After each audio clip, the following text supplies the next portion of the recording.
بسم اللہ الرحمن الرحیم۔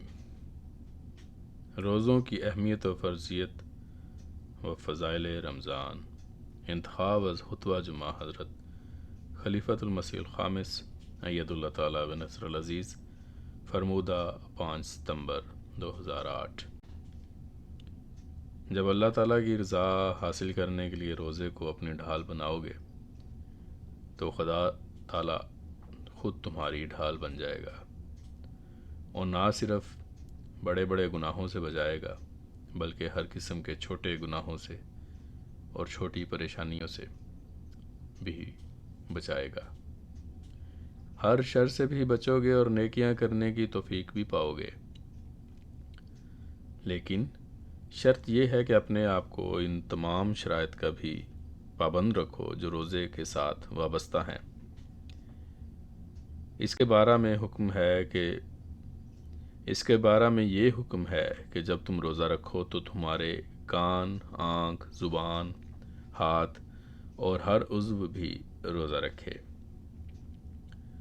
یعنی ڈھال فائدہ مند تبھی ہوگی جب اس کا استعمال بھی آتا ہوگا۔ صرف روزہ رکھنا تقویٰ کے معیار حاصل نہیں کروا دے گا، بلکہ اس کے لیے اپنے آپ کی تربیت بھی کرنی ہوگی، اپنے آپ کو ڈھالنا ہوگا، اپنے آپ کو ڈسپلنڈ کرنا ہوگا، ان شرائط کا پابند کرنا ہوگا جو خدا تعالیٰ نے رکھی ہیں، جیسا کہ اگلی 2 آیات سے بھی ظاہر ہے کہ مریض یا مسافر ہونے کی حالت میں روزہ جائز نہیں ہے، بلکہ ایسی حالت میں روزہ نہ رکھنے اور دوسرے دنوں میں پورا کرنے کا حکم ہے، کیونکہ تقویٰ اللہ تعالیٰ کے احکام کی پیروی کرنے میں ہے، نہ کہ فاقے کرنے میں۔ پھر قرآن کریم کا پڑھنا، اس کے احکامات پر عمل کرنا بھی ضروری ہے، اور بے شمار احکامات ہیں جو قرآن کریم میں درج ہیں جن کی تعداد سینکڑوں میں ہے۔ حضرت مسیح موعود علیہ الصلوۃ والسلام نے ایک جگہ فرمایا کہ قرآن شریف میں اول سے آخر تک اوامر و نواہی اور احکام الہی کی تفصیل موجود ہے، اور کئی سو شاخیں مختلف قسم کے احکام کی بیان کی گئی ہیں۔ پس تقویٰ کا حصول اس ڈھال کے پیچھے آنا ہے جو روزے کی ڈھال ہے اور جو دراصل خدا تعالیٰ کی ڈھال ہے۔ اس لیے خدا تعالیٰ نے فرمایا کہ روزے کی جزا میں خود ہوں۔ یہ حدیث قدسی ہے، یعنی وہ حدیث جو حضرت صلی اللہ علیہ وسلم نے اللہ تعالیٰ کے حوالے سے بیان فرمائی ہے۔ بس اس ڈھال کا فائدہ تبھی ہوگا جب روزہ میں نفس کا مکمل محاسبہ کرتے ہوئے کانوں کو بھی لغو اور بری باتوں سے انسان محفوظ رکھے، ہر ایسی مجلس سے اپنے آپ کو بچائے جہاں دین کے ساتھ ہنسی اور ٹھٹھا ہو رہا ہو، دین کی باتوں کا مذاق اڑایا جا رہا ہو، جہاں ایسی مجالس ہوں جن میں دوسروں کی، اپنے بھائیوں کی چغلیاں اور بدخوئیاں ہو رہی ہوں۔ اپنی آنکھ کو ہر ایسی چیز کے دیکھنے سے محفوظ رکھے جس سے خدا تعالیٰ نے منع فرمایا ہے۔ مثلا مردوں کو غض بصر کا حکم ہے، یعنی عورتوں کو نہ دیکھنے کا حکم ہے، عورتوں کو مردوں کو نہ دیکھنے کا حکم ہے۔ فضول اور لغو فلمیں جو آج کل وقت گزاری کے لیے دیکھی جاتی ہیں ان سے بچنے کا حکم ہے۔ ان دنوں یعنی روزے کے دنوں میں رمضان کے مہینے میں یہ عادت پڑ جائے گی تو امید کی جا سکتی ہے کہ آئندہ زندگی میں بھی روزوں سے فیض پانے والے ان چیزوں سے بھی بچتے رہیں گے۔ پھر زبان کا روزہ ہے۔ زبان کا روزہ یہ ہے کہ زبان سے کسی کو برے الفاظ نہ کہو، کسی کو دکھ نہ دو۔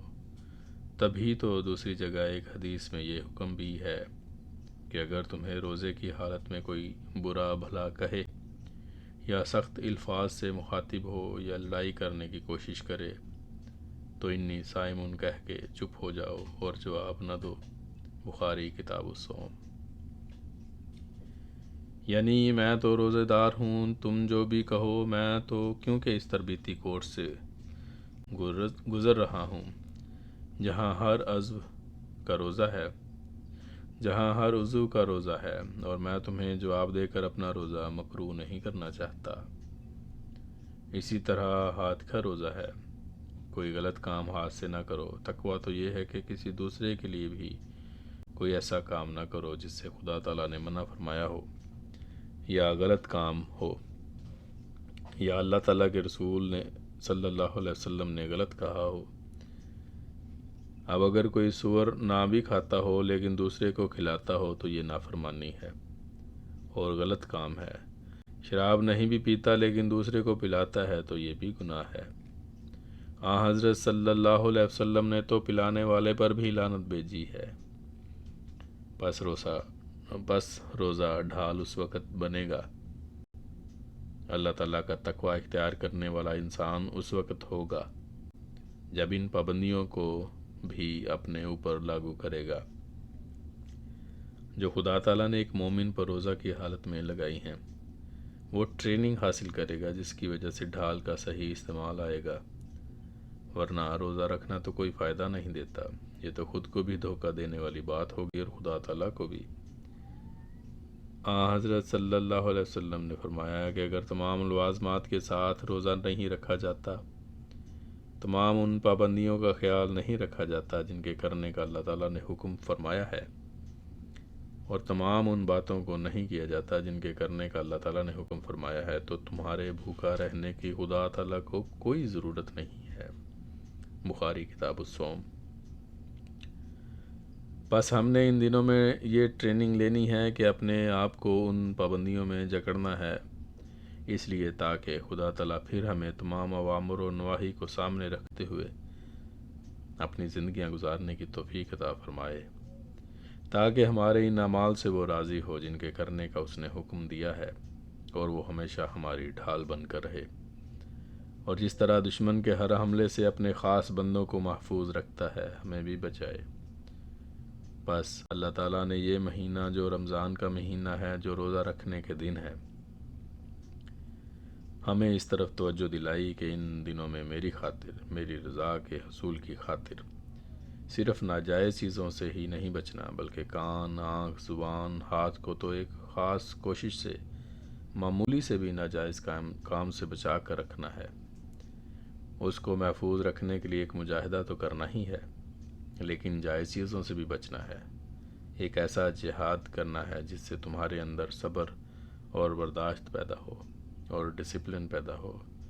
پھر یہ مجاہدہ ایسا ہوگا جو تمہاری روحانی حالتوں کو بہتر کرنے کا ذریعہ بنے گا، اللہ کا قرب دلانے کا ذریعہ بنے گا، دعاؤں کی قبولیت کا ذریعہ بنے گا۔ اے مسیح محمدی کے غلاموں، آپ کے درخت وجود کی سرسبز شاخ ہو، اے وہ لوگو جن کو اللہ تعالیٰ نے رشد و ہدایت کے راستے دکھائے ہیں، اے وہ لوگو جو اس وقت دنیا کے کئی ممالک میں قوم کے ظلم کی وجہ سے مظلومیت کے دن گزار رہے ہو، اور مظلوم کی دعائیں بھی اللہ تعالیٰ فرماتا ہے میں بہت سنتا ہوں۔ تمہیں خدا تعالیٰ نے موقع دیا ہے کہ اس رمضان کو اللہ تعالیٰ کے لیے خالص ہوتے ہوئے اور ان تمام باتوں کا حوالہ دیتے ہوئے اللہ تعالیٰ کے حضور دعاؤں میں گزار دو۔ یہ رمضان جو خلافت احمدیہ کی دوسری صدی کا پہلا رمضان ہے، خدا تعالیٰ کے حضور اپنے سجدوں اور دعاؤں سے نئے راستے متعین کرنے والا رمضان بنا دو،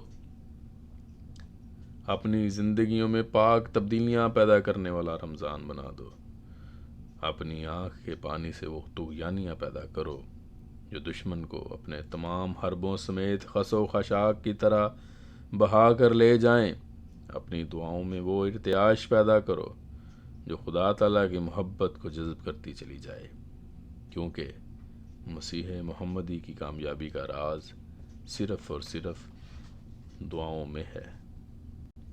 الفضل، ہفتہ 25 مارچ 2023، صفحہ 2، آواز محمد فاروق سعید، UK۔